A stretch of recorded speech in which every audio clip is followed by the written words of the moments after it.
찬송가 336장 환난과 핍박 중에도 주께 영광 돌립니다.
아멘. 사도신경으로 신앙 고백하시겠습니다. 전능하사 천지를 만드신 하나님 아버지를 내가 믿사오며 그 위아들 우리 주 예수 그리스도를 믿사오니 이는 성령으로 잉태하사 동정녀 마리아에게 나시고 본디오 빌라도에게 고난을 받으사 십자가에 못 박혀 죽으시고 장사한 지 사흘 만에 죽은 자 가운데서 다시 살아나시며 하늘에 오르사 전능하신 하나님 우편에 앉아 계시다가 저리로서 산자와 죽은 자를 심판하러 오시리라. 성령을 싸우며 거룩한 공예와 성도가 설교통하는 것과 죄를 사하여 주시는 것과 몸이 다시 사는 것과 영원히 사는 것을 믿사옵나이다. 아멘. 마음이 지혜로운 자는 명철하다. 일컬음을 받고 입이 선한 자는 남의 악습을 더하게 하느니라. 그렇습니다.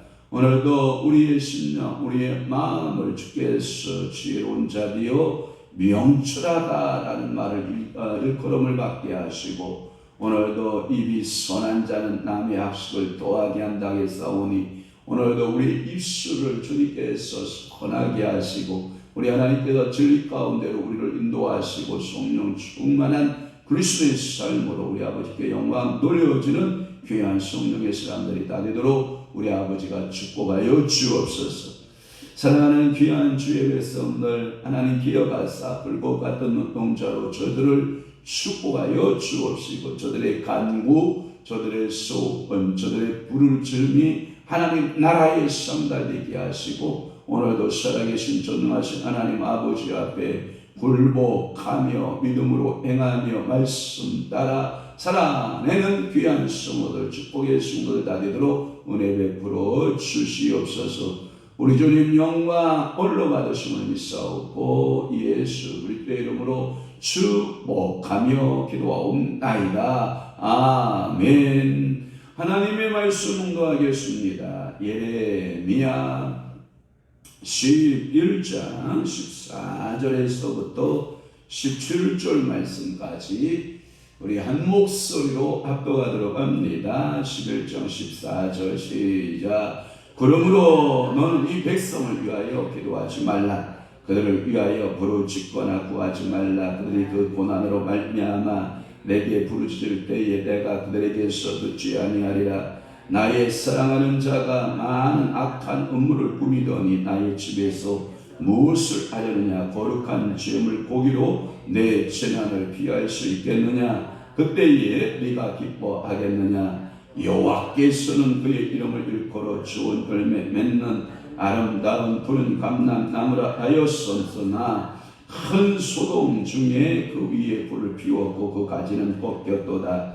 바알에게 분향함으로 나의 노염을 일으킨 이스라엘 집과 유다 집의 악으로 말미암아 그를 심은 만군의 여호와께서 그에게 재앙을 선언하셨느니라. 아멘.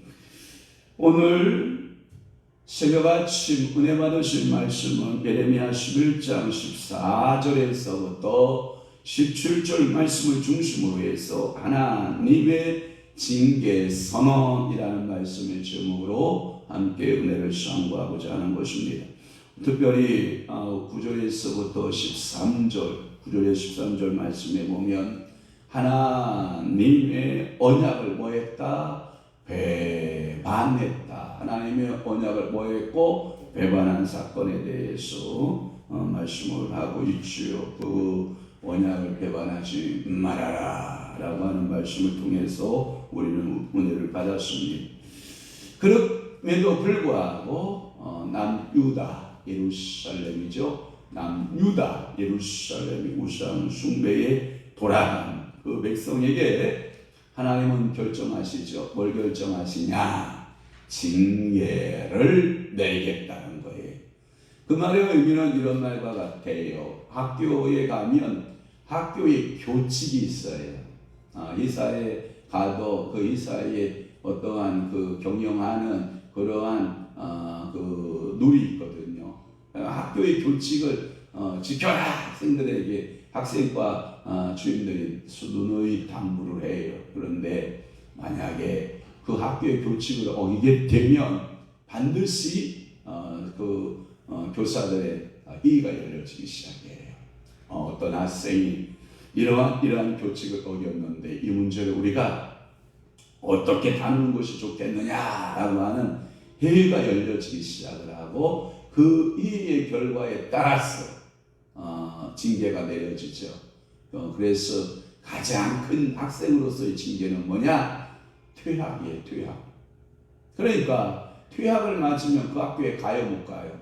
못 가요. 이게 학생으로서는 최고의 아픔이죠. 어떤 때는 며칠간 근신, 아니면 일주일 근신, 아니면 한 달 근신, 뭐 이런 결정들을 하게 되고, 또는 당분간 좀 쉬어라, 휴학 좀 해봐라. 그래서 휴학 징계를 내린다든지 퇴학 징계를 내린다든지 이런 징계를 내리듯이 하나님도 당신의 말씀을 어긋나게 했을 때에는 반드시 하나님 뭐 하시는 하나님이다? 징계하시는 하나님이다.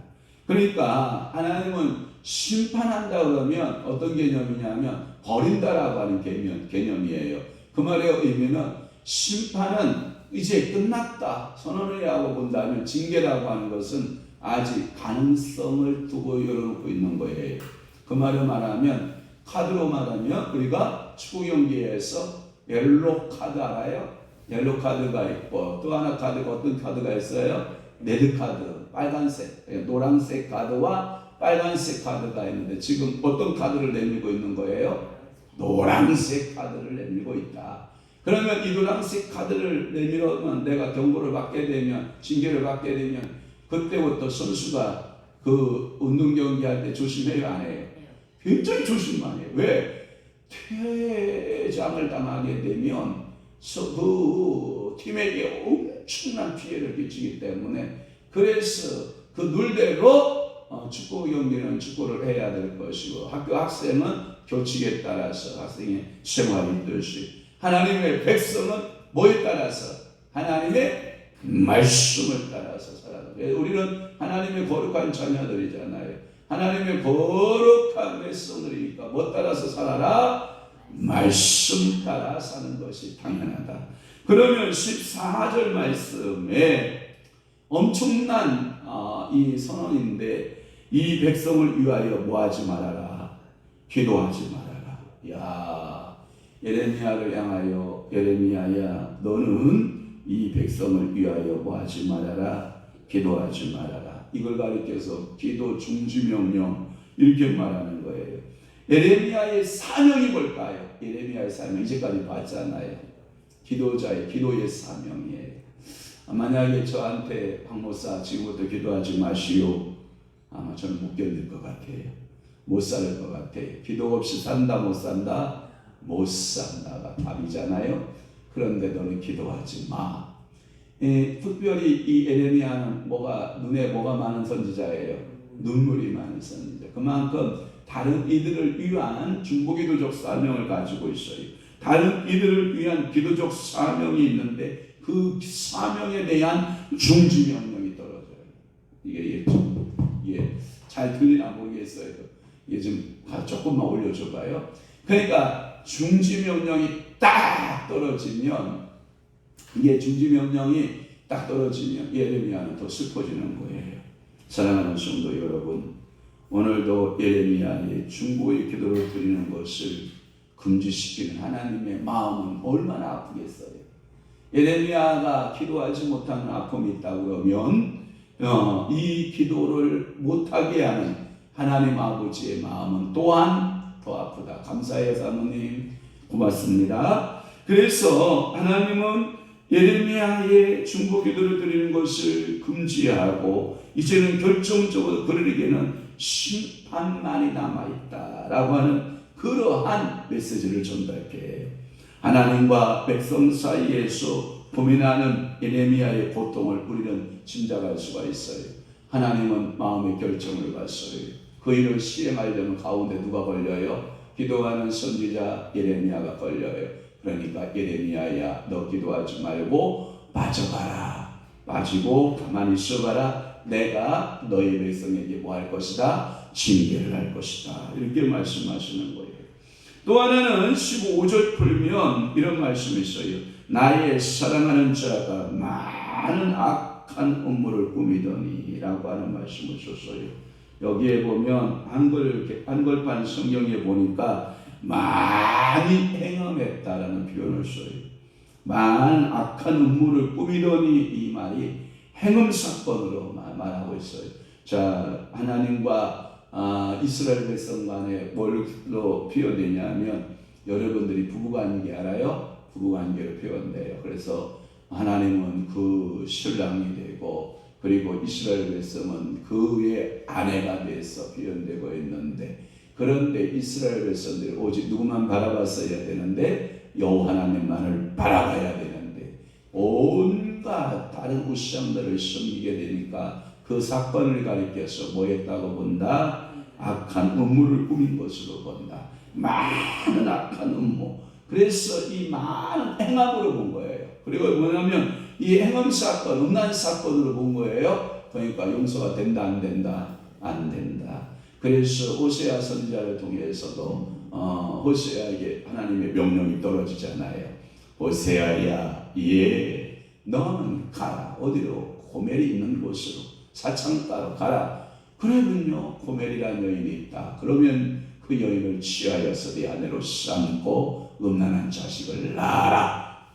하나님은 어떻게 이렇게 또 호세아 선지자에게 고통을 줄 수가 있어요? 그런데 그것은 이스라엘 백성들의 영적 상태를 표시한 거잖아요.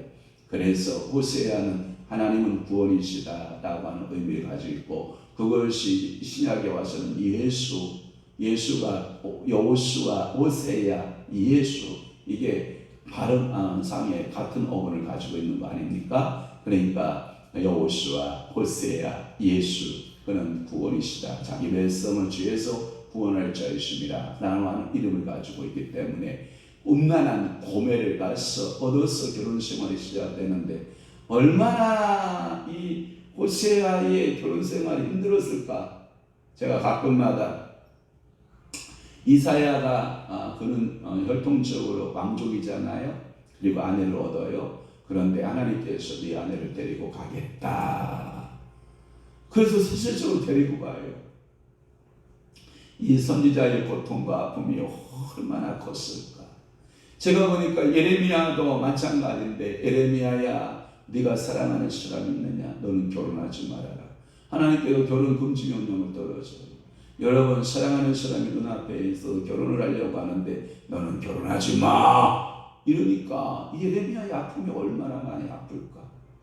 또 하나, 호세아가 어찌 그런 여인과 고멜과 같이 이 창녀와 같은 여인과 결혼하기를 원한 사람이 누가 있겠어요.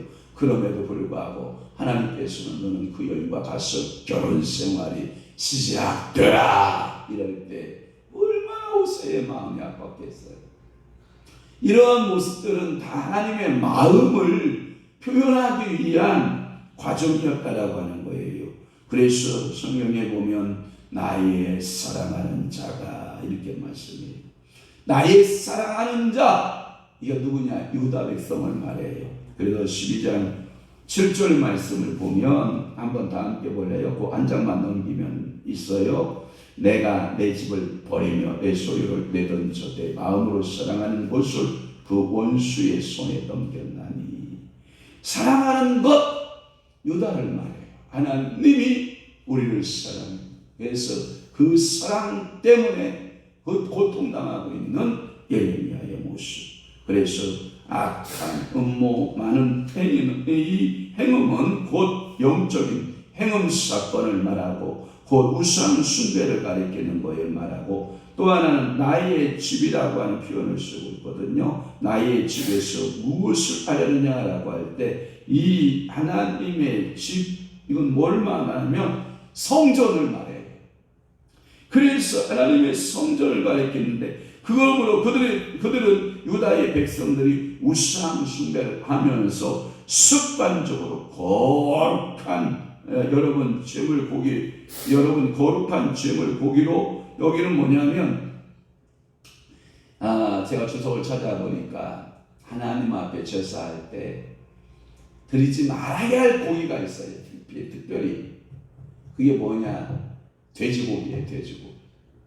돼지고기는 하나님 앞에 드리면 된다, 안 된다? 안 된다. 그런데 그들은 아주 상습적으로 이 거룩한 이 제육, 이게 뭐냐면 제사의 음식에 있어서 제사를 드리는 그것이 심판을 면할 수 있겠느냐? 그러니까 돼지고기 드리면 된다, 안 된다? 안 된다. 여러분들이 이러한 하나님 아버지 앞에 이게 불순종한 죄악들이 얼마나 큰가. 사랑하는 성도들, 우상은 뭘 좋아해요? 우상은 여러분, 우리나라도 그 우상들이 잘 받는 음식이 있어요. 항상 여러분들이 돼지 잡잖아요. 돼지 머리로 제사하잖아요. 뭐를 시작한다 그러면 돼지 머리 넣고, 그리고 특별히 이게 산행하는 사람들은 그런 걸 많이 해요. 산행하는 사람이나 바다를 여행하는 사람들이 하는 행동 가운데 하나가 이 고사라고 하는 의식이 있어요. 그래서 2023년이 밝았다. 최초로 산행을 하면 보따리 산을 가서 산에 산신령에게 뭐예요? 보고서를 작성을 하죠. 산행하는데 아무 무탈 없이 해달라고. 그리고 바닷길을 열어갈 때 그 바닷길이 무탈하게 해달라고. 돼지고기로 제물상을 바치는 경우가 얼마나 많아요. 그런데 하나님께서는 이러한 것에 대하여 반드시 심판하겠다는 거예요. 여호와께 제사를 드리면서 다른 면에서 우상 숭배를 하면서 기뻐하는 그런 의식적이고 가증한 제사가 무슨 소용이 있겠느냐? 나는 이것을 반드시 뭐 하신 하나님? 심판하신 하나님입니다. 그러면서 16절의 말씀에 보면 뭐라고 말씀하냐면 여호와께서 그의 이름을 일컬어 좋은 열매 맺는 아름다운 푸른 감람나무라 하였으나, 여러분, 푸른 감람나무, 아름다운 푸른 감람나무, 여러분 아름다운 축복이 있기를 바랍니다. 호세아서에 제가 참 하박국서죠. 하박국서의 3장에 보면 이 하박국의 기도에 보면은 여러분들의 감람나무에 뭐가 없어도 소출이 없어도 이런 표현이 있기도 하는데 여기에 푸른 감람나무라고 하는 것은 이스라엘을 푸른 감람나무라고 지칭한 거예요. 이 감람나무는 우리가 성지 가봐서 알잖아요. 흔하디 흔한 나무가 감람나무 열매예요. 그러니까 이 올리브나무인데 이 올리브나무가 감람산이라 불리웠던 것은 그 산에 올리브나무가 많았다 적었다 엄청나게 많았다. 그러니까 이 팔레스타인 성지에 그저 흔하디 흔한 것이 이 감람나무인데 이 푸른 감람나무. 그런데 거기에 큰 소동 중에 그 위에 불을 피웠고 그 가지가 꺾였다. 이 말은 하나님이 중계한다. 나무에게 있어서 가장 안 좋은 게 뭐예요? 나무의 상극이 뭐예요? 불이잖아요. 오늘도 이 새벽에 난로에 뭐가 들어가고 있어요? 나무가 들어가고 있잖아요. 그러니까 나무를 떼는 이 불과 나무는 아주 상극을 말해요. 그래서 요즘과 같이 가물고 산불 조심해야 된다. 사람은 참 간사하거든요. 강원도에 비가 오지 않아서 식수가 다 말라가고 여러분 제한급수하고 많아지니까 하나님께서 비를 며칠을 주룩주룩 내리더니 이제 허리 높이만큼의 뭘 하나님이 산마다 내려줬어요. 눈을 내려줬어요. 강원도는 지금 허리 높이만큼 눈이 지금 막 수북하게 쌓인다고요. 허리만큼 쌓여서 치워도 끝이 없는 눈이 내려요. 그러면 산불 위험이 있어요? 없어요? 없어요. 그런데 우리 인간 또 뭐라고 불평하는지 알아요? 나뭇잎이 바싹 말라서 산불 날까 걱정했는데 눈을 허리 높이 쌓아놓으니까 이제는 눈 때문에 못 살겠다. 우리 인생은 그런 것 같아요.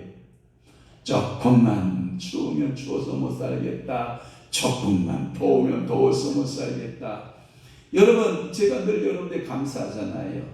여러분 추우면 추운 대로 감사가 있고 더우면 더운 대로의 감사가 있고 그러니까 바람이 불면 바람이 부는 대로 감사가 있고 할렐루야. 비가 오면 비가 오는 대로의 감사가 있는 거 아니겠어요? 그런데 우리 인간은 비 오면 비 온다고 투덜, 날 밝으면 날 밝았다고 투덜, 날 좋으면 날 좋았다고 투덜, 어두워지면 어두워졌다고 투덜, 이래도 투덜 저래도 투덜. 그러니 입술에 감사가 있다 없다? 없다. 그러나 믿는 크리스찬들은 하나님 날 밝게 해주셔서 감사, 새날 주셔서 감사, 일할 수 있게 하셔서 감사, 하나님 해를 저녁에 넘어가게 넘어가게 하시니 감사, 잠자리 들게 하시니 감사, 우리에게 양식 주셔서 감사, 사랑하는 님 주셔서 감사, 사랑하는 자녀 주셔서 감사.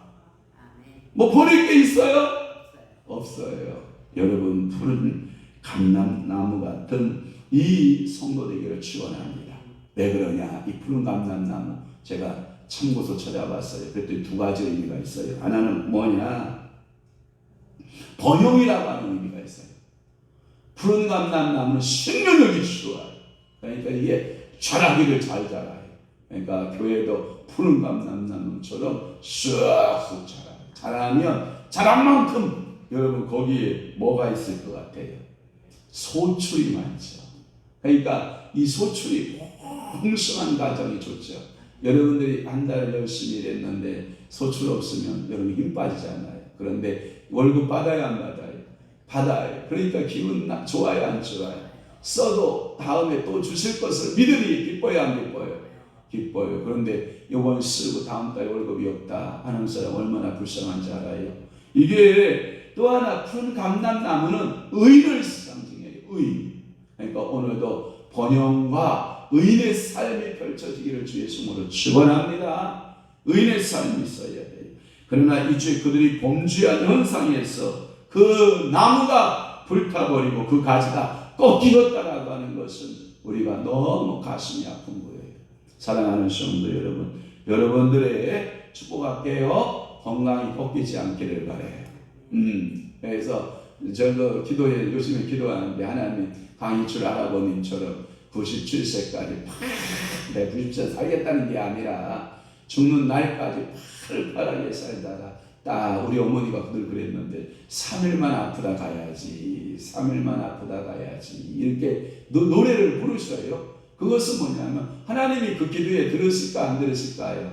들으셔요. 그래서 여러분들도 딱 하나님 나라 갈 때 내 영과 혼이 분리될 때 딱 며칠만 앓다 가라. 3일만 아유 힘들다 하고 3일만 있다가 가시면 행복한 사람은 아닐까, 행복한 죽음은 아닐까 하는 생각을 해보는 것입니다. 마지막으로 17절 말씀해 보면 그들 심은 만군의 여호와께서 그에게 재앙을 선언하셨느니라. 아멘. 그를 심은 만군의 여호와께서 그에게 재앙을 선언하셨다. 이런 말씀은 뭐냐면 이스라엘 집과 유다의 집은 다 같이 성지에 심으신 감람나무라.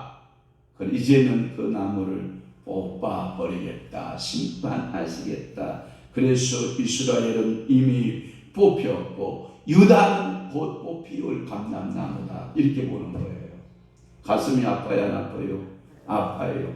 한번 예레미야 2장으로 한번 가보세요. 예레미야 2장의 21절을 여러분 다 함께 보시기를 바라요. 그렇게 나왔나 잘 보세요. 시작. 내가 너를 순전한 참종자 곧 귀한 포도나무로 심었거늘 내게 대하여 이방 포도나무의 악한 가지가 되니 어찌 되느냐. 여기에서는 이 팔레스틴 그러니까 북이스라엘과 남유다를 뭘로 표현하고 있어요? 포도나무로 표현하고 있어요. 성지의 대표적인 나무들이 포도나무, 그 다음에 감람나무, 그 다음에 무화과나무, 그 다음에 종려나무, 이러한 나무들 전부 다 누구를 상징하냐면 예수 그리스도를 상징하거든요. 그러니까 오늘도 이 예수 그리스도를 믿는 모든 성도, 그래서 여러분들은 참으로 건장한 여러분 감람나무 또는 포도나무, 종려나무, 무화과나무 되시기를 주님으로 축원합니다. 축복합니다. 그래서 오늘 말씀 제목이 하나님의 징계에 대한 뭐다? 선언이다. 이 말씀을 여러분에 드리면서 오늘도 기도할 때 하나님의 큰 은혜와 은총이 함께하기를 주 예수 이름으로 축복하는 것입니다. 기도하겠습니다. 좋으신 아버지 하나님, 오늘도 저희들을 사랑하시고 예레미야 11장 14절에서부터 17절 말씀을 중심으로 하나님의 징계 선언의 모습을 봅니다. 징계 선언 받을 때 아직도 늦지 않았습니다. 기회가 있습니다. 회개할 기회를 주고 있습니다. 주여, 오늘도 우리는 징계를 받고 있나이다. 주님께서 우리에게 회개의 영을 부으사 철저하게 회개할 줄 아는 믿음의 그리스도인 다 되도록 우리 아버지가 복 주시고 은혜 내려 주옵소서. 오늘도 하나님 아버지 앞에 우리가 설 때에 경건한 그리스도인을 서게 하시고 푸른 감람나무처럼 또는 포도나무처럼 또는 무화과 나무처럼 혹은 종려의 나무처럼 혹은 백향목의 나무처럼 하나님 아버지 앞에 푸르고 푸른 그리스도의 계절이 이 땅에 심어지고 올 수 있도록 우리 하나님께서 은혜 베풀어 주옵소서. 이제는 우리 주 예수 그리스도의 은혜와 하나님 아버지 극진하신 사랑하심과 성령님의 감화 교통 내주 역사 충만하시니 사랑하는 귀한 성도들 심령 위에와 교회 위에 이제부터 영원토록 함께 있을지어다. 아멘.